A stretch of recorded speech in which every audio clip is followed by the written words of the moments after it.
أعوذ بالله من الشيطان الرجيم.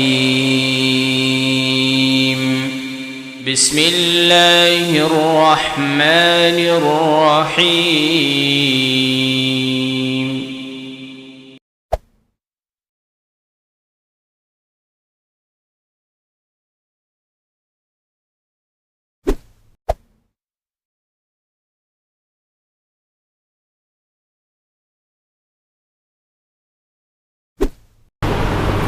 إن الحمد لله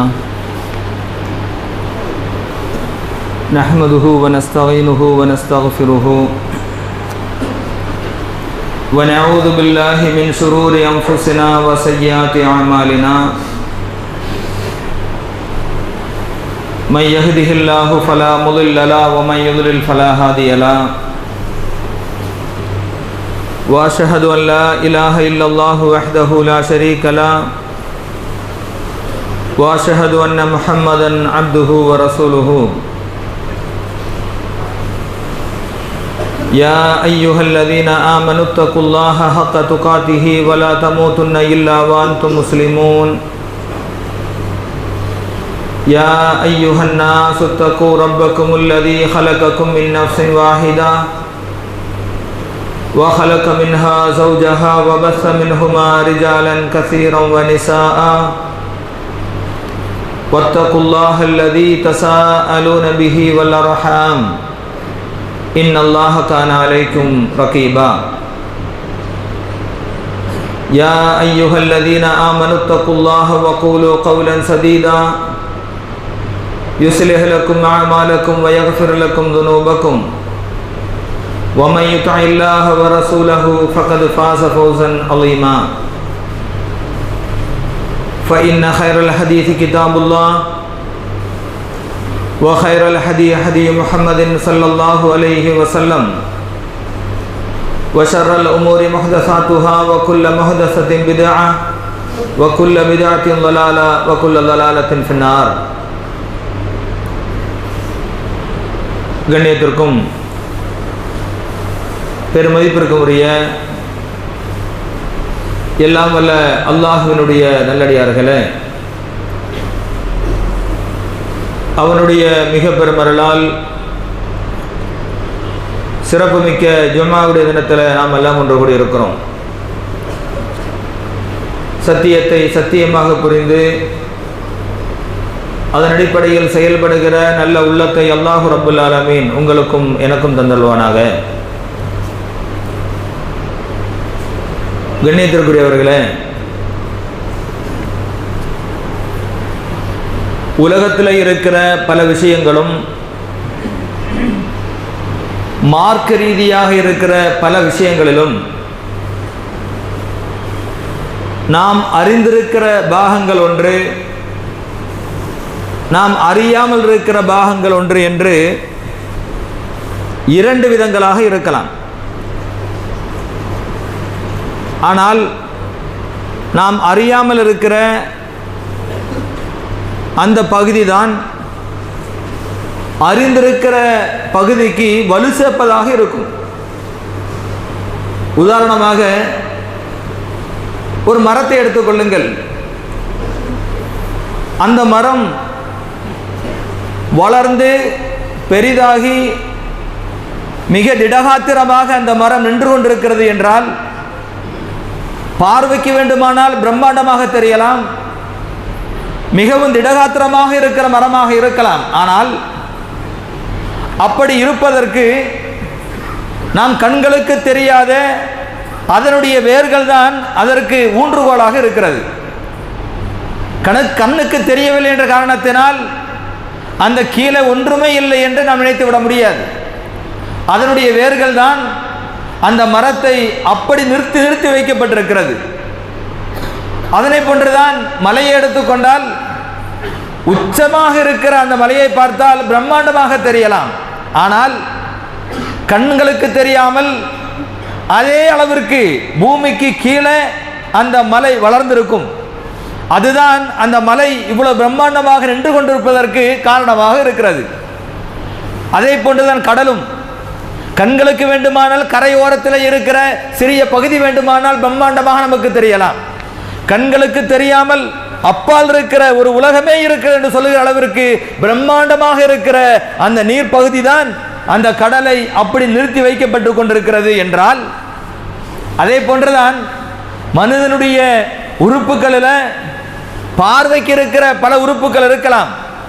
அதில் என்ன செய்தாலும், அதனை கொண்டு நாம் என்ன இயக்கினாலும், நமக்கு கண்களுக்கு தெரியாமல் இருக்கிற ஆன்மா என்று ஒன்று இருக்கிறது. அதுதான் இந்த மனிதனை கட்டி மேய்த்து கொண்டிருக்கிறது.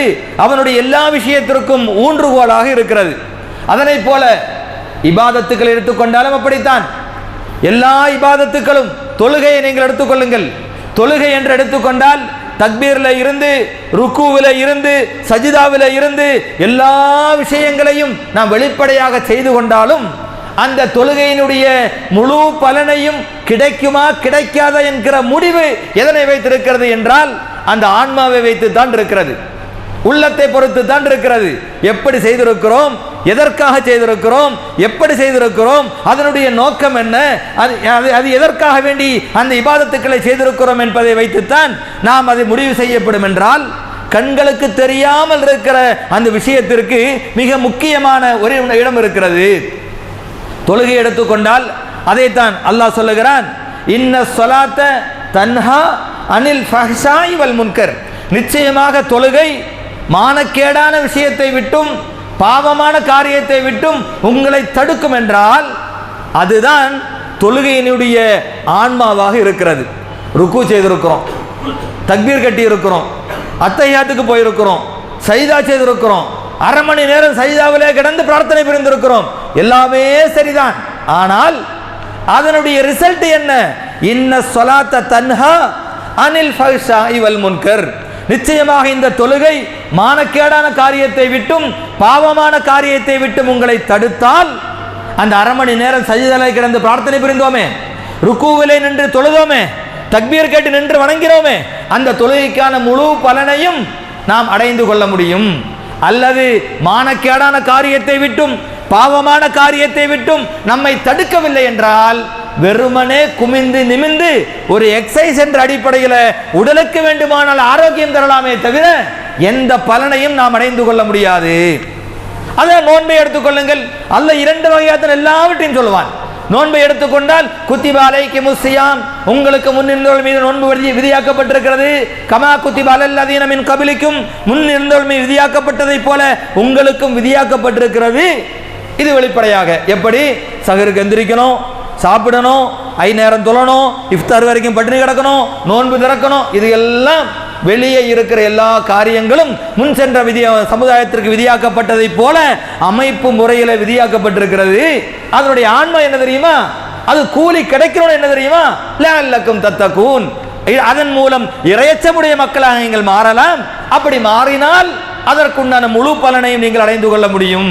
இப்படி கண்களுக்கு தெரிந்தது, கண்களுக்கு தெரியாதது என்று இரண்டு வகையாக அல்லாஹ் ரப்புல் ஆலமீன் எல்லா விஷயத்தையும் வைத்திருக்கிறார். தொழுகையை நீங்கள் எடுத்துக்கொள்ளுங்களேன்.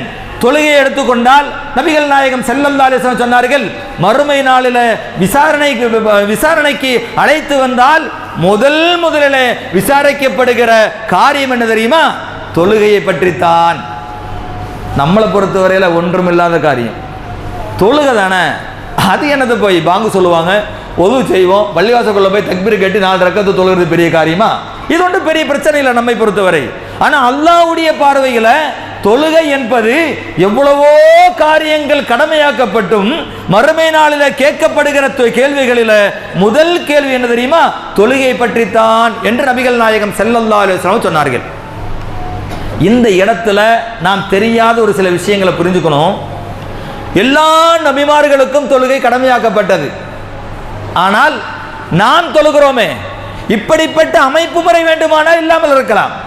எல்லா நபிமார்களுக்கும் தொழுகை கடமையாக்கப்பட்டிருக்கிறது என்பதை திருமறை குர்ஆனிலே நம்மால் பார்க்க முடியும். சூரத் இப்ராஹிம் 14வது அத்தியாயத்தினுடைய 40வது வசனத்தை நீங்கள் எடுத்து பார்த்தால் அல்லாஹ் ரப்புல் ஆலமீன் சொல்லுகிறான், இப்ராஹிம் அலைஹிஸ்ஸலாத்து வஸ்ஸலாம் அவர்கள் புனிதமிக்க காபாவை புனர் நிர்மாணம் செய்ததற்கு பிறகு திரும்ப அந்த காபாவை திரும்ப கட்டி அதற்கு பிறகு அங்கே இருந்து இப்ராஹிம் அலைஹிஸ்ஸலாத்து வஸ்ஸலாம் ஒரு பிரார்த்தனை புரிந்தார் என்று சூரத் இப்ராஹிம் 40வது வசனத்தில் அல்லாஹ் சொல்லுகிறான், ரப்பி ஜஅல்னி முகீமஸ் ஸலாத்தி வ மின் துர்ரிய்யதி. இறைவா, என்னையும் என்னுடைய சந்ததியினரையும் தொழுகையை நிலைநிறுத்துவாராக ஆக்குவாயாக. என்னையும் என்னுடைய சந்ததியினர் அனைவரையும் என்ன செய்ய வேண்டுமாம்? தொழுகையை நிலைநிறுத்தக்கூடிய மக்களாக நீ ஆக்குவாயாக என்று இப்ராஹிம் அலைஹிஸ்ஸலாத்து வஸ்ஸலாம் அவர்கள் அல்லாஹ்விடத்திலே பிரார்த்தனை புரிந்தார் என்றால் அன்று இருந்து இருக்கிறது தொழுகை. அப்ப இப்ராஹிம் அலைஹிஸ்ஸலாத்து வஸ்ஸலாம் தான் தொழுகணும், தன்னுடைய சந்ததியினர் தொழுகணும், அதற்காக வேண்டி புனிதமிக்க ஆலயத்தை கட்டியிருக்கிறேன் என்று இப்ராஹிம் அலைஹிஸ்ஸலாத்து வஸ்ஸலாம் துஆ செய்தார் என்றால் இப்ராஹிம் நபியுடைய காலத்தில் இருந்து தொழுகை இருந்திருக்கிறது. அடுத்து என்ன? மூசா அலைஹிஸ்ஸலாத்து வஸ்ஸலாம் அவர்கள் தூர் சீனா மலைக்கு போறாங்க. தூர் சீனா மலைக்கு போய் அந்த தான் தூதர் என்பதை அல்லாஹ்வால் அறிவிக்கப்படுகிறது. அங்க போய் குடும்பத்தோட போறாங்க. போகும்பொழுது சூரத்து தாஹா 20வது அத்தியாயத்தை நீங்கள் புரட்டி பார்த்தால் 14வது வசனத்திற்கு முன்னாடி நீங்க தொடர்ந்து படிச்சு பார்த்தா தெரியும். அல்லாஹ் சொல்லுகிறான், மூசா அலைஹிஸ்ஸலாத்து வஸ்ஸலாம் குடும்பத்தோட போறாங்க, தூர் சீனா மலைக்கு போறாங்க. தூர் சீனா மலைக்கு போகும் பொழுது ஒரு நெருப்பை பார்க்கிறார். நெருப்பை பார்த்த பொழுது பயந்து போனார். ஒன்றுமில்லை, நெருப்பு தான் அல்லாஹ் சொல்லுகிறான். அந்த தொடர்ந்து வசனத்தை அல்லாஹ் தொடர்ந்து பார்க்கலாம். ஃபலம்மா ஆதாஹா நூதிய யா மூசா இன்னி அன ரப்புக்கும இன்னி அன ரப்புக ஃபஹலா நகலைக இன்னக பில் வாதில் முகத்தஸி துவா வானா வனஹதர்துக ஃபஸ்தமி பிமா லிமா யூஹா என்று சொல்லி இதெல்லாம் அல்லாஹ் ஆறுதல் சொல்லி ஒன்றும் கிடையாது. நீ இங்கே நின்று முகத்தசி துவா என்று சொல்லக்கூடிய பள்ளத்தாக்கில் தான் நின்று கொண்டிருக்கிறாய், அங்கே நெருப்பு இருக்கு, பயப்பட வேண்டாம் என்றெல்லாம் அல்லாஹ் பதிலை சொல்லி அல்லாஹ் மூசா அலைஹிஸ்ஸலாத்து வஸ்ஸலாம் அவர்களை நபியாக தேர்ந்தெடுக்கும் பொழுது நீ நபிதான், இதான் உனக்கு வேதம் வழங்கப்படுகிறது என்று சொல்லுகின்ற அந்த நேரத்தில் அல்லாஹ் சொல்லுகிற வார்த்தை இன்னனி அனல்லாஹ், நிச்சயமாக அல்லாஹ் நான் தான் அல்லாஹ், லா இலாஹ இல்லா அன ஃபஅபுதுனி, என்னை தவிர வணக்கத்திற்குரியவன் வேறு யாருமே கிடையாது. அக்கிமிஸ் ஸலாத்த லிதிக்ரி, என்னை நினைவு கூறுவதற்காக வேண்டி லிதிக்ரி அக்கிமிஸ் ஸலா, தொழுகையை நிலைநிறுத்து. யாருக்கு? மூசா அலைஹிஸ்ஸலாத்து வஸ்ஸலாம் அவர்களுக்கு வேதத்தை கொடுக்கும் பொழுது அல்லாஹ் போட்ட கட்டளை என்ன? மூசாவே, நீ என்ன செய்ய வேண்டும்? தொழுகையை நிலைநிறுத்த வேண்டும் என்று சொல்லி அல்லாஹ் ரப்புல் ஆலமீன் அந்த இடத்துல மூசா அலைஹிஸ்ஸலாத்து வஸ்ஸலாம் அவர்களுக்கு தொழுகையை கடமையாக்குறான். நீங்க நினைச்சிடக்கூடாது நம்ம தொழுகிற மாதிரி இப்படி ருக்கு சஜித் அல்ல. தொழுகை என்ற ஒரு இபாதத்தை அல்லாஹ் கடமையாக்கி இருக்கிறான். ஏதோ ஒரு அமைப்புல அல்லாஹ் ரப்புல் ஆலமீன் எல்லா நபிமார்களுக்கும் அல்லாஹ் ரப்புல் ஆலமீன் கடமையாக்கி இருக்கிறான். அடுத்து என்ன? ஈசா அலைஹிஸ்ஸலாத்து வஸ்ஸலாம் கை குழந்தையாக தொட்டிலே கடந்து பேசினார் என்று நாம் எல்லாம் படிக்கிறோமா இல்லையா? திருமறை குர்ஆனை நீங்கள் எடுத்து பார்த்தால் சூரத்து மரியம் 19வது அத்தியாயத்தை நீங்கள் முழுவதுமாக படித்தாலும் மரியம் அலைஹிஸ்ஸலாம் சம்பந்தமாக அல்லாஹ் சொல்லிக்கொண்டே வருவான். 19வது அத்தியாயத்தினுடைய 31வது வசனத்தில் அல்லாஹ் சொல்லும் பொழுது அல்லாஹ் என்ன சொல்லுகிறான்? வஅவுசானி பிஸ்ஸலாத்தி வஸ்ஸகாத்தி மா தும்து ஹய்யா. அல்லாஹ் என்ன சொல்லுகிறான்? என்னை ஜகாத்தை கொடுக்குமாறும் தொழுகையை நிலைநிறுத்துமாறும் அல்லாஹ் எனக்கு கட்டளை பிறப்பித்திருக்கிறான் என்று ஒரு சில நாட்களே ஆன ஈசா அலைஹிஸ்ஸலாத்து வஸ்ஸலாம் தொட்டிலே படுத்துக்கொண்டு அல்லாஹ் பேச வைக்கிறான். பேசின வார்த்தை என்ன? அல்லாஹ் ரப்புல் ஆலமீன் தொழுகையை நிலைநிறுத்துமாறும் ஜகாத்தை கொடுக்குமாறும் அல்லாஹ் எனக்கு வகை அறிவித்திருக்கிறான், அல்லாஹ் எனக்கு கட்டளையிட்டிருக்கிறான் என்று ஈசா அலைஹிஸ்ஸலாத்து வஸ்ஸலாம் அவர்கள் சொன்னார்கள். அப்படின்னு சொன்னா சாதாரணமாக இருக்கிற ஒரு மேற்றல்ல, ஒரு கதையல்ல, ஒரு விஷயமல்ல தொழுகை என்பதற்கு சுருக்கமாக சொல்லுகிறேன். முன்சென்ற சமுதாயத்தவர்கள் எல்லா நபிமார்களுக்கும் ஆதம் அலைஹிஸ்ஸலாத்து வஸ்ஸலாம் அவர்கள் முதற்கொண்டு அல்லாஹ்வுடைய தூதராக இருக்கிற நபிகள் நாயகம் ஸல்லல்லாஹு அலைஹி வஸல்லம் அவர்கள் வரையிலும் லட்சத்திற்கும் மேற்பட்ட நபிமார்கள் வந்தார்கள். எல்லாவற்றுக்கும் சமுதாயம் இருக்கிறது என்றால் எல்லா மக்களுக்கும் கடமையாக்கி இருக்கிற ஒரு காரியம்தான் தொழுகை என்றால், இப்ப பாருங்க, நபிகள் நாயகம் ஸல்லல்லாஹு அலைஹி வஸல்லம் சொன்னார்கள், மறுமை நாளில் கேட்கப்படக்கூடிய நாட்கள் கேள்விகளில் முதல் கேள்வி தொழுகையை பற்றித்தான் என்று அல்லாஹ்வுடைய தூதர் சொன்னதுல நியாயம் இருக்கா இல்லையா? சாதாரணமாக எவ்வளவோ காரியங்கள் இருக்கலாம், எந்த காரியத்தை வேண்டுமானாலும் அல்லாஹ் விட்டு விடலாம். அல்லாஹ் ரப்புல் ஆலமீன் தொழுகையுடைய விஷயத்தில் மட்டும் விட்டுவிட மாட்டேன், முதலில் விசாரிக்கப்படுவது தொழுகை பற்றித்தான் என்று அல்லாஹ்வுடைய தூதர் ஸல்லல்லாஹு அலைஹி வஸல்லம் அவர்கள் சொல்லுவதற்கு என்ன காரணம்? எல்லா நபிமார்களுக்கும் கடமையாக்கப்பட்ட காரியம் தொழுகை. இன்னொன்று தெரியுமா, அல்லாஹ்வுடைய தூதருக்கு எவ்வளவோ சட்டங்கள் அல்லாஹ்வுடைய தூதர் ஜிப்ரீல் அலைஹிஸ்ஸலாத்து வஸ்ஸலாம் வானவர் மூலமாக சொல்லப்பட்டிருக்கிறது. இப்படித்தானே நாம் எல்லாம் படித்திருக்கிறோம். இப்படித்தானே படித்திருக்கிறோம். ஜக்காத் எவ்வளவு கொடுக்கணும், யாருக்கு கொடுக்கணும், ஹஜ் எப்படி செய்யணும், எப்படி நிறைவேற்றணும், நோன்பு எப்படி வைக்கணும், இப்படி இருக்கிற எவ்வளவோ காரியங்கள். சாலையில் நடக்கும் பொழுது எப்படி நடக்கணும் ரசூலுல்லாஹ் கற்றுக் கொடுத்தாங்க. மனைவியிட்ட வாழ்வது எப்படி கற்றுக் கொடுத்தாங்க. ஒருவர் மரணித்து விட்டால் ஜனாசாவை அடக்கம் பண்ணுவது எப்படி கற்றுக் கொடுத்தாங்க.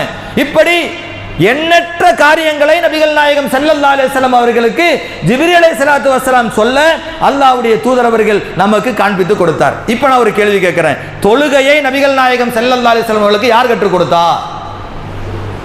எங்காவது ஒரு ஹதீஸ்ல ஜிப்ரீல் அலைஹிஸ்ஸலாத்து வஸ்ஸலாம் அவர்கள் தக்பீர் இப்படி கட்டணும் சொல்லி கொடுத்த மாதிரி ஹதீஸ் இருக்கா? ருக்கு இப்படித்தான் செய்யணும் சொல்லி கொடுத்த மாதிரி ஹதீஸ் இருக்கா? சஜிதா இப்படித்தான் பண்ணணும் சொல்லி கொடுத்த மாதிரி ஹதீஸ் இருக்கா? பார்க்கவே முடியல. அப்ப தொழுகையை நபிகள் நாயகம் ஸல்லல்லாஹு அலைஹி வஸல்லம் அவர்களுக்கு யார் கற்றுக் கொடுத்தது? எப்படி மூசா அலைஹிஸ்ஸலாத்து வஸ்ஸலாம் அவர்களுக்கு தூர் சீனா மலைக்கு போய் வேதத்தை நேரடியாக கொடுத்து அல்லாஹ்வால் பேசப்பட்டதோ அதனை போல இஸ்ரா மியராஜ் என்று சொல்லப்படுகிற விண்ணுலக பயணம் மேற்கொண்டாரா இல்லையா நபிகள் நாயகம் ஸல்லல்லாஹு அலைஹி வஸல்லம் அவர்கள்? அந்த விண்ணுலக பயணத்தை மேற்கொண்டு பைத்துல் முகத்தஸ்ல போய் நின்று கொண்டு எல்லா நபிமார்களுக்கும் நபிகள் நாயகம் ஸல்லல்லாஹு அலைஹி வஸல்லம் அவர்கள் நபியாக நின்று இமாமாக நின்று தொழுகை நடத்தினார் என்று நாம் பார்க்கிறோமா இல்லையா? இஸ்ரா மியராஜ் நடந்தது எப்ப? தொழுகை கடமையாக்கப்பட்டது எப்ப? தொழுகை கடமையாக்கப்படுவதற்கு முன்னதாகவே நபிகள் நாயகம் ஸல்லல்லாஹு அலைஹி வஸல்லம் அவர்கள் மியராஜ் பயணம் மேற்கொண்டார். இமாமாக நின்று எல்லா நபிமார்களுக்கும் இமாமாக நின்று அல்லாஹ்வுடைய தூதர் தொழுகை நடத்தினார் என்றால் அந்த தொழுகை முறை எப்படி தொழுக வேண்டும் என்று கற்றுக் கொடுத்தது அல்லாஹ் நேரடியாக பைத்துல் முகத்தஸிலே வைத்து அல்லாஹ் ரப்புல் ஆலமீன் சொல்லிக் கொடுத்தான். தொழுகை என்பது சும்மா சட்டக்கோளரை தூக்கி விட்டு ஆட போட்டும் அப்புறம் தொழுதுக்கிறான் என்று உதறிட்டு போற காரியம் அல்ல என்பதற்கு சொல்லுகிறேன்.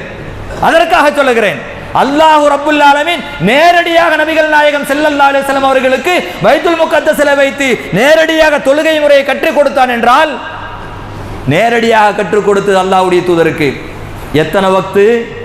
50 வக்து தொழுகை கடமையாக்கணும் அல்லாஹ்.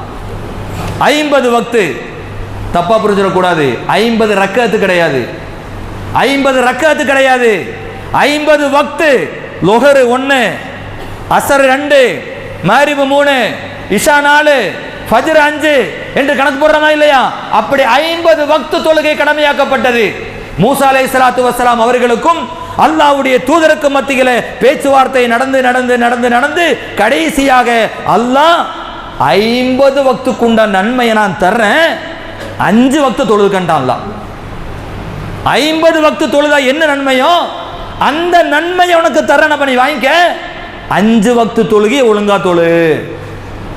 இதை விட வேற என்ன வேணும்? 50 வக்து தொழுகைய 5 வக்தா தொழுதுக்க. அந்த 5 வக்துக்கு 50 டிவைட் பண்ணி கம்மி பண்ணி 5 வக்துக்கு உண்டான நன்மை அல்லாஹ் தரல. 50 வக்துக்கு என்ன நன்மை அல்லாஹ் வச்சிருக்கிறானோ அந்த எல்லா நன்மையும் நீ வாங்கிக்க. 5 வக்தையாவது ஒழுங்கா தொழு, நீ வாங்கிக்கங்கிறாங்க நபிகள் நாயகம் அல்லாஹ் ரப்புல் ஆலமீன்.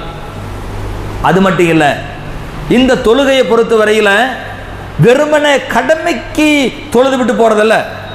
ஏன் இந்த ரமலான் முடிஞ்ச ஷவ்வாலுடைய முதல் வாரத்தில் இந்த தொழுகையை பற்றி பேசுகிறேன் என்றால் அல்லாஹ் ரப்புல் ஆலமீன் ரமலானுடைய மாதத்தில் நம்முடைய உள்ளத்தில் சிறிது மாற்றம். ஐமேர தொழுகை தொழ வேண்டும், இரவு தொழுகையை தொழ வேண்டும், நின்று வணங்க வேண்டும் என்கிற அளவுக்கும் அதிகமான ஒரு மாற்றத்தை அல்லாஹ் நம்முடைய உள்ளத்தில் கொடுத்தான். அதை பாதுகாக்க வேண்டும் என்பதற்காக சொல்லுகிறேன். எந்த அளவுக்குன்னு கேட்டா, ஒரு கட்டத்தில் ஆயிஷா ரலியல்லாஹு அன்ஹா அம்மையார் அவர்கள் அல்லாஹ்வுடைய தூதரிடத்தில் கேட்டாங்க, அல்லாஹ்வுடைய தூதரே, உங்களுக்கு மிகவும் வருத்தமாக ஏற்படுத்தி இருக்கிற, கவலை ஏற்படுத்தி இருக்கிற 2 சம்பவங்கள் எதெல்லாம்? ஒன்று உஹதா அல்லது தாயிஃபான்னு கேட்குறாங்க. என்ன கேட்குறாங்க? உஹதா உங்களுக்கு ரொம்ப கடுமையாக பாதிக்கப்பட்டது, முகமெல்லாம் காயமாகி ரத்தம் பீரிட்டு ஒழுகி ரொம்ப கஷ்டமான சூழ்நிலை நாம் பார்த்தோமே, ஆகவே உஹது தான் உங்களை காயப்படுத்தியதா என்று கேட்ட பொழுது அல்லாஹ்வுடைய தூதர் சொன்னார், இல்லை இல்லை, உஹது காயப்படுத்தல, உஹது வெளிப்படையான காயத்தை தான் எனக்கு ஏற்படுத்தியது, ஆனால் தாயிஃப் இருக்க அதுதான் என்னை கடுமையாக பாதிப்பை ஏற்படுத்தியது என்றார்கள். அப்படி தாயிஃப் என்ன ஏற்படுத்தியது? அந்த மக்கள் அந்த தாயிஃபுக்கு போறதுக்கு முன்னாடி ஒரு சம்பவம் என்ன, அபூ தாலிப் தன்னுடைய பெரிய தந்தை மௌத்தா போறாங்க. சமூகத்துக்கு வெளியே போனா, சமூகத்தில் வீட்டிற்கு வெளியே சமூகத்தில் உறுதுணையாக இருப்பது, ஆறுதலாக இருப்பது யார்? தன்னுடைய பெரிய தந்தை யார்? அபூ தாலிப் அவர்கள். அவர் மரணித்தது அந்த ஆண்டு. அது முடிஞ்சு கிட்டத்தட்ட 40 நாட்களுக்கு பிறகு வீட்டுக்குள்ள உறுதுணையாக இருந்த மனைவி யார்? கதீஜா அம்மையார் அவர்கள். அவங்களும் மௌத்தா போறாங்க. இந்த ரெண்டுமே நடந்தது அந்த நேரத்தில் தான். அதனால தான் வரலாற்று ஆசிரியர்கள் சொல்லும்போது சொல்லுவார்கள், அந்த ஆண்டு அல்லாஹ்வுடைய தூதருக்கு கவலை ஏற்படுத்திய ஆண்டு என்று சொல்லுவார்கள். அப்படிப்பட்ட ஆண்டில் தான் அதற்கு பிறகு இவ்வளோ கவலையோடு இருக்கும் பொழுதுதான் தாயிஃபுக்கு போக வேண்டிய நிர்பந்தம் அல்லாஹ்வுடைய தூதருக்கு ஏற்படுது. இந்த கவலையோடு தான் தாயிஃபுக்கும் போறாங்க. இந்த கவலை மாறுறதுக்கு முன்னாடி தாயிஃபுக்கு போறாங்க. அந்த மக்களும் கடுமையான அடிப்படையில் அல்லாஹ்வுடைய தூதருக்கு தொல்லை கொடுக்கிறார்கள். சிறு சிறு கற்களை எடுத்து அடிப்பது, வார்த்தைகளை ஏசுவது என்று கடுமையான தொல்லையை கொடுக்கிறார்கள். அதனுடைய பாதிப்பை தான் அல்லாஹ்வுடைய தூதர் சொன்னாங்க. உஹுதா அல்லது தாயிஃபா உங்களுக்கு வேதனையை கொடுத்தது என்று கேட்ட பொழுது அல்லாஹ்வுடைய தூதர் சொன்னார், எனக்கு வேதனை அளித்தது உஹது கிடையாது. உஹது என்பது வெளிப்படையான காயங்களை கொண்டு எனக்கு பாதிப்பா தான் இருந்தது. ஆனா அது எனக்கு பெரிய பாதிப்பா தெரியல. தாயிஃபுக்கு போனா இல்லையா, அது கடுமையான பாதிப்பை எனக்கு ஏற்படுத்தியது என்று அல்லாஹ்வுடைய தூதரவர்கள் சொன்னார்கள். என்றால் அந்த தாயிஃபில் கடுமையான துன்புறுத்தலுக்கும் துயரங்களுக்கும் தாயிஃபில் வச்சு நபிகள் நாயகம் ஸல்லல்லாஹு அலைஹி வஸல்லம் அவர்கள் ஆளாக்கப்படுறாங்க. அந்த தாயிஃபில் இருந்து தான் நேரடி எங்கே போகிறாங்க? எதுக்கு சொன்னேன்னா, தாயிஃபில் இருந்து தான் நேராக இஸ்ரா மேராஜ் என்று சொல்லி விண்ணுலக பயணம் மேற்கொள்கிறாங்க. இந்த பாதிப்பு நடந்திருக்கும் பொழுதுதான் ஆறுதலுக்காக வேண்டி அல்லாஹ் ரப்புல் ஆலமீன் அல்லாஹ்வுடைய தூதரை தேர்வு செய்து எல்லாமே பார்த்து கொண்டிருக்கிற அல்லாஹ் அபூ தாலிப் அவங்க மௌத்தா போயிட்டாங்க. தன்னுடைய மனைவி கதீஜாவும் அல்லாஹ்வுடைய தூதருக்கு மௌத்தா போயிட்டாங்க. தாயிஃபில் வந்தா இவ்வளவு பெரிய தொல்லைகள் அந்த மக்கள் கொடுக்கிறார்கள். இவ்வளவும் மனசு நொந்து இருக்கிற நேரத்தில் அல்லாஹ்வுடைய தூதருக்கு அல்லாஹ் எடுத்த தீர்மானம், ஒரு முடிவு என்ன தெரியுமா? ஆறுதலுக்காக வேண்டி இந்த உலகத்தை விட்டு அல்லாஹ் ரப்புல் ஆலமீன் தூக்கி எங்க கொண்டு போறான்? நேரா இஸ்ரா மேராஜுக்கு போய் அங்க கொண்டு போய் தொழுகை கடமையாக்கப்படுது. தொழுகை என்பது அல்லாஹ்வுடைய தூதருடைய ஆறுதலுக்காக வேண்டி அல்லாஹ் ரப்புல் ஆலமீன் கொடுத்தான். அப்ப தொழுகை என்பது அல்லாஹ் எதற்கு வைத்திருக்கிறான்? மன சஞ்சலப்பு, மனவேதனைகள், கவலைகள் மிகவும் கொடுமையாக வெளியே சொல்ல முடியாத வேதனைகளுக்கு உள்ளாக்கப்படும் பொழுது அந்த வேதனையை தீர்த்து கொள்வதற்கு அல்லாஹ் ரப்புல் ஆலமீன் அல்லாஹ்வுடைய தூதருக்கு கொடுத்த மிகப்பெரிய ஆயுதம் என்ன தெரியுமா? அந்த பைத்துல் முகத்தஸ்ல போய் நின்று தொழுகிற ஒரு ஆறுதலை அல்லாஹ் ரப்புல் ஆலமீன் அல்லாஹ்வுடைய தூதருக்கு கொடுக்கிறார்கள். என்றால் தொழுகை என்பது வெறுமனை தட்டி விட்டு போய் டைம் பாஸுக்கு சும்மா மூஞ்சியை கழுவிட்டு வந்துட்டு விழுந்தெந்திரிச்சு போறதுக்கல்ல தொழுகை என்பதற்கு சொல்லுகிறேன். அல்லாஹ்வுடைய தூதரவர்கள் அந்த ஆறுதலுக்காக வேண்டி பைத்துல் முகத்தஸ்ல அந்த இஸ்ரா மிராஜ்ல போய் தொழுகையை அல்லாஹ் கடமையாக்கினா அங்க போய் தொழுதாங்க. அடுத்து என்ன, ஒரு கட்டத்தில் பிலால் ரலியல்லாஹு அன்ஹு கூப்பிடுறாங்க, பிலாலே இக்காமத் சொல்லு, தொழுகட்டும், என் மனசு ஆறுதலுக்காக வேண்டி நான் தொழுகை நிறைவேற்ற போறேன், இக்காமத் சொல்லப்பா அப்படின்னு சொன்ன சம்பவங்கள் பலதரப்பட்ட விஷயங்களை பார்க்கலாம். ரசூல் ஸல்லல்லாஹு அலைஹி வஸல்லம் பிலால் ரலியல்லாஹு அன்ஹு அழைத்து கொண்டு உரிமையோடு சொல்லுவார், பிலாலே இக்காமத் சொல்லு, மன சமாதானத்திற்காக வேண்டி ஆறுதலுக்காக வேண்டி நான் அல்லாஹ்விடத்திலே தொழட்டும் என்று சொல்லுவார்கள். அப்படி என்றால் தொழுகை என்பது எதற்காக என்பதை நாம் எல்லாம் யோசித்து பார்க்க வேண்டாமா? அதனால்தான் நபிகள் நாயகம் ஸல்லல்லாஹு அலைஹி வஸல்லம் அவர்கள் எதற்கும் சொல்லாத ஒரு காரியத்தை சொன்னார்கள். விபச்சாரம் பண்ணனா அது குற்றம் என்று சொன்னார்கள், திருடுவது பாவம் என்று சொன்னார்கள், புறம் பேசுவது தவறு என்று சொன்னார்கள். இப்படி எவ்வளவோ காரியங்களை நபிகள் நாயகம் ஸல்லல்லாஹு அலைஹி வஸல்லம் அவர்கள் தவறு, குற்றம், பாவம், தப்பு, அல்லாஹ்விடத்தில் குற்றம் என்று எல்லாம் சொன்னாங்க. ஆனால் நபிகள் நாயகம் ஸல்லல்லாஹு அலைஹி வஸல்லம் அவர்கள் காஃபிர் என்ற வார்த்தையை பயன்படுத்தியது யாருக்கு தெரியுமா? எவர்கள் தொழுகையை விட்டு விடுகிறார்களோ அவர்கள் காஃபிராகி விட்டார்கள் என்ற வார்த்தையை கடுமையாக சொன்னாங்க. இது நமக்கு சாதாரணமாக சொன்னால் புரியாது. இப்படி ஜுமால சொன்ன உடனே காஃபிர்னு சொன்னா காஃபிருக்கும் முஸ்லிமுக்குள்ள வேறுபாடு தொழுகை தான், தொழுகை விட்டவன் காஃபிர் என்று சொன்னா இது நமக்கு பெருசா தெரியாது. நம்ம வெளியே போயிட்டு இருக்கும் பொழுது ஏப்பா காஃபிருங்க வா அப்படின்னு ஒருத்தனை கூப்பிட்டு பார்ப்போம், என்ன ஆகும்? செவினி மேலே தருவேன். என்ன காரணம்? நான் காஃபிரா? எதை வச்சு சொல்ற? நான் ஒரு முஸ்லிம் அப்பா. ஆனால் நபிகள் நாயகம் ஸல்லல்லாஹு அலைஹி வஸல்லம் அவர்கள் தொழுகை உன்னிடத்தில் இல்லாவிட்டால் நீ காஃபிர் என்பதற்கு அதுவே போதுமான சான்றுட்டாங்க.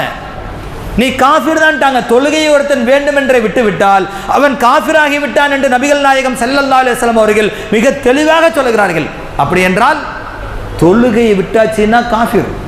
அவனிடத்தில் ஒரு காஃபிரிடத்தில் எப்படி நடந்து கொள்வோமோ அப்படித்தான் அவனிடத்தில் நடந்து கொள்ள வேண்டும். அவனுடைய தகுதி அதுதான் என்று நபிகள் நாயகம் ஸல்லல்லாஹு அலைஹி வஸல்லம் அவர்கள் தெளிவாக சொல்லுகிறார்கள். என்றால் தொழுகையினுடைய விஷயத்தை நல்லா புரிஞ்சுக்கிறணும். அல்லாஹ் அப்படித்தான் தொழுகை முறை அமைத்து கொண்டிருக்கிறான். இந்த உலகத்தில் பாருங்க, ஒரு விஷயத்தை நம்முடைய ஒரு கம்பெனியில் மேனேஜராக இருக்கிறோம். மேனேஜர் நம்மளை கூப்பிடுறார். ஒரு மேனேஜர் நம்மளை கூப்பிட்டு பேசணும் அப்படின்னா நிறைய விஷயங்களை ஃபோனில் பேசிடுவார், அல்லது மெயில் அனுப்பி இதை பார்த்துக்கப்பா அப்படின்னு சொல்லிடுவாங்க. பல விஷயங்களை ஆளை விட்டு சொல்லுவாங்க. ஒரு முக்கியமான விஷயம் என்ன தெரியுமா? ஏப்பா நேராக ஒன்று ஆஃபீஸுக்கு வர்றியா, நேராக விஷயம் பேச வேண்டியது இருக்குது அப்படின்னா நம்ம ஒரு முடிவு பண்ணிடுவோம். என்ன தெரியுமா? ரொம்ப முக்கியமான விஷயம் போல தெரியுது. மேனேஜர் நேரடியாக கூப்பிட்டு என்னமோ பேச வர்றார், என்னமோ பிரச்சனை போல தெரியுது, கண்டிப்பாக நம்ம போய் அட்டென்ட் பண்ணி தான் ஆகணும் என்று எதிர்பார்த்து போவோமா இல்லையா? எதிர்பார்த்து போவோம். எவ்வளவோ விஷயத்தை சொன்ன அல்லாஹ் ஜிப்ரீலை அனுப்பி உலகத்தில் போய் அதை செய்ய இதை செய்ய அப்படி சொல்ல இப்படி சொன்ன அல்லாஹ்வுடைய தூதரை நேரடியாக கூப்பிட்றான். நேரடியாக கூப்பிட்டு உங்களோட விஷயம் பேச வேண்டியது இருக்குன்னு சொல்லி நேரடியாக தொழுகையை காண்பித்து கொடுத்து இப்படித்தான் தொழ வேண்டும் என்று அல்லாஹ் சொல்லுகிறான். என்றால் ஒரு மேனேஜரை கூப்பிட்டாலே நம்ம 1000 கற்பனை பண்ணுவோம். நம்முடைய தகுதியில் உயர்ந்திருக்கிற, நம்முடைய பவரை விட ஜாஸ்தியாக இருக்கிற ஒரு மேனேஜர் ஃபோன் பண்ணாமல் மெயில் அனுப்பாமல் என்ன நேரடியாக கூப்பிட்டு நேரடியாக தான் பேசணும் சொல்கிற அளவுக்கு ஒரு காரியத்தை மேனேஜர் வச்சிருக்கிறாருன்னு சொன்ன கோடானு கோடி அந்தஸ்தில் உயர்ந்திருக்கிற அல்லாஹ் ரப்புல் ஆலமீன் அல்லாஹ்வுடைய தூதரை கூப்பிட்டு எல்லா விஷயத்தையும் பூமியில் சொல்லிவிட்டுட்டேன், ஆனால் இந்த விஷயத்தை பூமியில் சொல்ல வேண்டிய மேட்டர்ல இங்கே வந்துருன்னு சொல்லி வானுலகத்திற்கு உயர்த்தியதற்கு வர வைத்ததற்கு பிறகு அல்லாஹ் நேரடியாக இதுதான் தொழுகை முறை என்று அல்லாஹ் சொல்லிக் கொடுக்கிறான். என்றால் அந்த தொழுகையை விட்டுவிட்டால் அவன் காஃபிர் தான் என்று சொல்லுவதில் நியாயம் இருக்கிறதா இல்லையா? யோசித்து பாருங்கள், நியாயம் இருக்கிறது. அடுத்து என்ன? இந்த தொழுகை ஆரம்ப காலத்தில் பைத்துல் முகத்தஸை பார்த்து மக்கள் எல்லாம் தொழுது கொண்டு வந்தார்கள். தொழுது வந்திருக்கும் பொழுது மதீனாவில் இருக்கிற யூதர்கள் எல்லாம் அந்த கிபிலாவை அந்த பைத்துல் முகத்தஸை பார்த்து தொழுவதை பார்க்கிறார்கள். திடீரென அல்லாஹ் ஆயத்தை இறக்கிறான். சூரத் பக்ராவில் ஒரு ஆயத்தை இறக்கி அல்லாஹ் என்ன சொல்லுகிறான்? நபியே, காபா மாற்றம் செய்யப்பட்டிருக்கிறது. அல்லாஹ்வுடைய தூதருக்கு கிபிலா தான், இந்த காபா தான் அதிகமான ஆசை. வானத்தை நோக்கி நீ கிபிலா தான் வேண்டும் என்று விரும்புவதை நான் அறிவேன். ஆகவே என்னுடைய கிபிலாவாக இதோ காபத்துல்லாவாக மாற்றம் செய்து விட்டேன் என்று அல்லாஹ் ஆயத்தை இறக்கி கிபிலாவை அல்லாஹ் மாற்றம் செய்து விட்டான். இப்போ தொழுது இருக்க கிபிலாவை பார்த்து மாற்றியாச்சு. மாற்றின உடனே அங்கே இருக்கிற யூதர்கள் எல்லாம் என்ன சொல்லுகிறார்கள்? இதுவரைக்கும் தொழுகையெல்லாம் வீணா போச்சு, இதுவரைக்கும் தொழுகையெல்லாம் வீணா போயிருச்சு என்று யூதர்கள் எல்லாம் ஒரு கருத்து பரிமாற்றம் பேச ஆரம்பித்தார்கள். உடனே அல்லாஹ் ரப்புல் ஆலமீன் அதற்கு பதில் சொல்லும் விதமாக அல்லாஹ் என்ன சொல்லுகிறான்? ஒரு ஆயத்தை இறக்கி சொல்லுகிறான். வமா கான் அல்லாஹு லியுதிஅ ஈமானக்கும். அல்லாஹ் ஈமானை அல்லாஹ் ரப்புல் ஆலமீன் வீணாக்க மாட்டான். இங்க ஆக்சுவலாக நடந்தது என்ன தெரியுமா? ஈமான் வீணாகல. அந்த மக்கள் சொன்னது தொழுகை வீணாச்சுன்னு தான் அந்த மக்கள் சொன்னார்கள். இங்க தொழுகை தான் பைத்துல் முகத்தஸை பார்த்து தொழுதுட்டு இருந்தாங்க. அந்த தொழுகை தான் கிபிலா மாற்றம் பண்ணி இந்த பக்கம் வரப்போகுது. இந்த நேரத்தில் யூதர்கள் எல்லாம் என்ன சொன்னார்கள்? உங்களுடைய தொழுகை எல்லாம் வீணா போச்சுன்னு சொன்ன உடனே அல்லாஹ் என்ன சொல்லி இருக்கணும்? வமா கானல்லாஹு லியுதிஅ ஸலாத்திக்கும். தொழுகை வீணா போயிடுச்சுன்னு சொல்லி இருக்கணும். அல்லாஹ் ஸலாத்திக்குங்கிற வார்த்தையை பயன்படுத்தல. அந்த இடத்துல அல்லாஹ் சொல்லப்பட்ட வார்த்தை என்ன தெரியுமா? ஈமானுக்கும். உங்களுடைய ஈமான் நிச்சயமாக வீணாகாது என்று ஈமானுக்கும் தொழுகைக்கும் தொடர்பு படுத்தி அல்லாஹ் சொல்லுகிறான். வேற எந்த ஒரு காரியத்திற்கும் ஈமானோடு அல்லாஹ் தொடர்படுத்த மாட்டான். இந்த தொழுகைக்கு அல்லாஹ் சொல்லும் பொழுது இந்த தொழுகையை இப்படி மாறுறதுக்காக வேண்டி அந்த ஈமானோடு தொழுதவன் மூமின்களுடைய இந்த ஈமான் கண்டிப்பாக வீணாக்கப்படாது, அதற்குரிய கூலி கிடைக்கத்தான் செய்யும் என்று சொல்லி தொழுகை உள்ளவன் தான் ஈமான் உள்ளவன் என்பதை திட்டவட்டமாக அல்லாஹ் சொல்லுகிறான். ஈமான் உள்ளவன், எனக்கெல்லாம் ஈமான் இருக்கு, பல பஞ்சாயத்தில் பேசியாச்சுன்னு சொல்லுவோம். ஏபா இப்படி பண்ணீங்கன்னா நானெல்லாம் ஈமான் உடையவன் பாய், எனக்கெல்லாம் ஈமான் இருக்கு. ஈமான் இருக்கா இல்லையான்னு முடிவு பண்றது அல்லாஹ் சொல்ற வார்த்தை என்ன தெரியுமா? தொழுகையை வைத்துத்தான் உமக்கு ஈமான் இருக்கா இல்லையான்னு முடிவு செய்யப்படும். அந்த இரண்டையும் அல்லாஹ் ஒன்றாக சொல்லுகிறான். என்றால் தொழுகை என்பது சாதாரணமாக பார்க்க வேண்டிய ஒரு காரியம் அல்ல என்பதை சுருக்கமாக நம்ம எல்லாம் புரிந்து கொள்ளணும். அல்லாஹ் ரப்புல் ஆலமீன் மனிதனை படைத்து ஷைத்தானையும் படைச்சு வச்சு ஆதமுக்கு ஒரே ஒரு சஜிதா தான் அதான் செய்ய சொன்னான். எத்தனை சஜிதா? ஒரே ஒரு சஜிதா பண்ணப்பான அல்லாஹ் யார்கிட்ட? இப்லீஸ்கிட்ட சொன்னான். இப்லீஸ் அதை செய்யலை. ஜின்னத்தை சேர்ந்தவன் என்ன செய்யலை? ஒரு சஜிதா செய்யலை. செய்யாத காரணத்தினால அல்லாஹ் அவனுக்கு ஷைத்தான், இப்லீஸ் என்று அல்லாஹ் பெயரை சொல்லி சொர்க்கத்தில் இருந்து வெளியேற்றினான். அதுதானே உண்மை. எனக்கு கட்டுப்படலை, சஜிதா செய்யலை, அகம்பாவம் பண்ண நினைத்தாய், ஒரே ஒரு சஜிதா பண்ணலையே. ஒரு நாளைக்கு 17 × 2 34 சஜிதா பண்ணலைன்னு சொன்னா, ஒரு சஜிதா பண்ணாதவன் ஷைத்தான், ஒரு சஜிதா பண்ண மறுத்தவன் இப்லீஸ், 34 சஜிதாவையும் ஒரு நாள் பண்ணலைன்னு சொன்னா நம்ம யாரு அப்படிங்கிறத நம்ம புரிஞ்சு பார்க்கணும், யோசிச்சு பார்க்கணும். ஷைத்தான் ஆகிறதுக்கு ஒரே ஒரு சஜிதா பண்ண சொன்னான். அதை பண்ணாத காரணத்தினால அவன் ஷைத்தானா போயிட்டான், இப்லீஸா போயிட்டான். ஒரு நாளைக்கு 17 ரக்கத்துக்கள் × 2 34 சஜிதாவையும் நம்ம பண்ணாவிட்டா 34 ஷைத்தானுடைய இடத்துல வந்துட்டோம். அப்படித்தானே? அல்லாஹ் ஒரு சஜிதா பண்ணாததுக்கு அவன் இப்லீஸா போயிட்டான். 34 சஜிதாவை நம்ம பண்ணாவிட்டா நம்ம என்ன ஆயிட்டோம்? நம்ம அதைவிட அந்தஸ்துல மிக உயர்ந்த பாதையாக மாறிவிட்டோம் என்பதைத்தான் நம்ம தெரிந்து கொள்ள கடமைப்பட்டிருக்கிறோம். அதனால்தான் நபிகள் நாயகம் ஸல்லல்லாஹு அலைஹி வஸல்லம் அவர்கள் 23 ஆண்டு கால நபித்துவ வாழ்க்கையில் எவ்வளவோ போர்க்களங்களை சந்தித்தார்கள். 12 மனைவிமாரோடு வாழ்க்கை வாழ்ந்தார்கள். அதில் இருக்கிற எவ்வளவோ சட்டதிட்டங்கள், பிரச்சனைகள், சமூகத்தில் அரசியல் ரீதியாக, சமூக ரீதியாக, மறுமை ரீதியாக, ஆகிர ரீதியாக எவ்வளவோ விஷயங்களை எல்லாம் சொல்லி வந்த ரசூல் ஸல்லல்லாஹு அலைஹி வஸல்லம் அவர்கள் மரண தருவாயில கடைசியாக சொன்ன வார்த்தை என்ன தெரியுமா?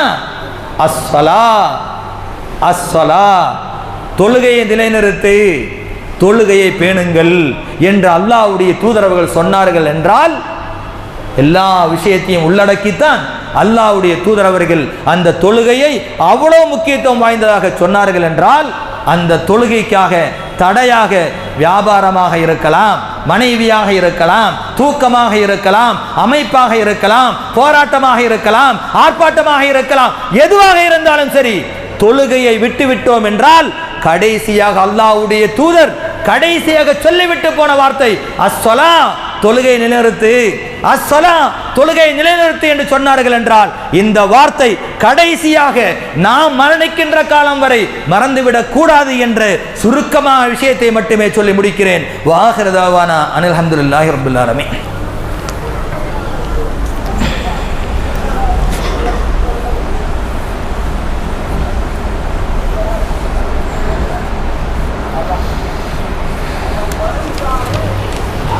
அல்ஹம்துலில்லாஹி ரப்பில் ஆலமீன்.